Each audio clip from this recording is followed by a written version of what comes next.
నాగర్ కర్నూలు జిల్లా అమ్రాబాద్ టైగర్ రిజర్వాయర్లో పెద్ద పుల్ల సంఖ్య గణనీయంగా పెరిగిందని జిల్లా డీఎఫ్ఓ రోహిత్ గోపిడి తెలిపారు.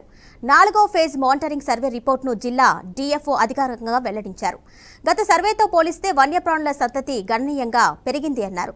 గతంలో 22 పెద్ద పుల్లు ఉండగా ప్రస్తుత సర్వే ప్రకారం 34కు చేరింది అన్నారు. వీటిలో 11 మగ పుల్లు, 15 ఆడపుల్లు, 8 పులికూండ్లు ఉన్నాయన్నారు.